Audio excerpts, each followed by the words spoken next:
My girlfriend claimed she was infertile, but then got pregnant by my best friend.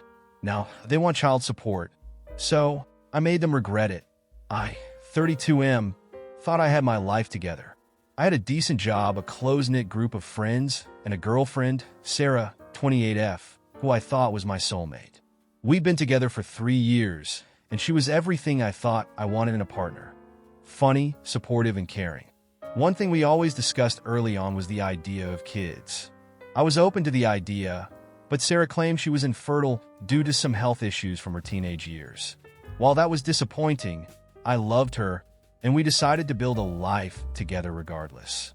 Everything changed 6 months ago when my best friend, Tom, 33M, started acting a bit strange. Tom and I had been inseparable since high school. He was like a brother to me, and we'd always had each other's backs. But lately he was distant, dodging my calls and showing up less to our usual hangouts. I chalked it up to stress from his job and didn't push it. Then one day, Sarah dropped the bombshell. She was pregnant. I was floored. She had told me she was infertile, and now she was standing in front of me with a positive pregnancy test. At first, I thought maybe it was some kind of miracle, but the look on her face told me there was more to the story.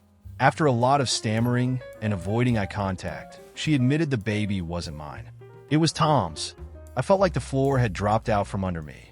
The betrayal was unbearable. The two people I trusted most in the world had stabbed me in the back.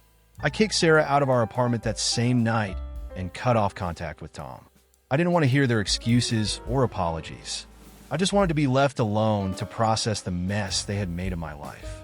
For a while, I tried to move on, but a couple of months later, I got served with papers. Sarah and Tom wanted me to pay child support. They claimed that because Sarah and I had been living together for years, I was technically the child's presumed father under some legal loophole in our state. They argued that I had the financial stability they lacked and that it would be in the best interest of the baby if I contributed. I was livid. Not only had they betrayed me, but now they were trying to saddle me with the financial responsibility for their child. I wasn't going to let that happen. I knew I couldn't just sit back and let them win. I started doing my research and talked to a lawyer. Luckily, the law was on my side. Since I wasn't biologically related to the baby, I wasn't obligated to pay child support. But I wanted more than just a legal victory. I wanted them to regret everything. First, I compiled all the evidence of their betrayal. I had text messages, photos, and even a few eyewitness accounts from mutual friends who had seen Sarah and Tom acting suspiciously before everything came to light. Then, I decided to let the world know what kind of people they were.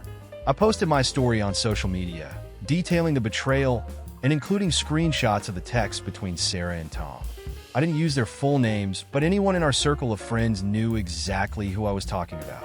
The post went viral. The comments were brutal, with people calling them out for their selfishness and lack of morals.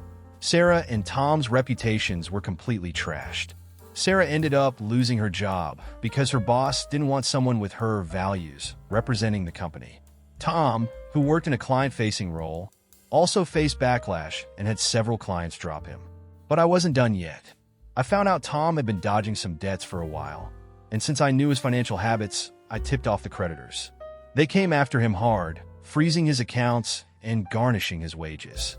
Sarah, now unemployed, had to move in with her parents, and Tom was drowning in debt. To add insult to injury, I also filed a defamation lawsuit against them for trying to paint me as a deadbeat dad. While it didn't go far legally, it was enough to drag them into court and rack up their legal fees. The icing on the cake was when I found out Sarah's parents, who had always liked me, were furious with her for what she'd done. They ended up siding with me and even offered to help me with my legal fees. They refused to support Sarah financially, forcing her and Tom to face the full consequences of their actions. It's been a year since everything went down. I've moved on and started dating someone new, someone who values honesty and loyalty. Sarah and Tom are still together, but from what I hear, their relationship is far from perfect. They're struggling to make ends meet, and the stress of their situation is taking its toll. Do I feel bad about what I did? Not really. They tried to ruin my life, and I simply made sure they felt the consequences of their actions. Betrayal has a way of coming back to bite you, and they learned that lesson the hard way. As for me, I've learned to be more cautious about who I trust. Life is looking up, and I'm finally free of the toxic mess they brought into my world.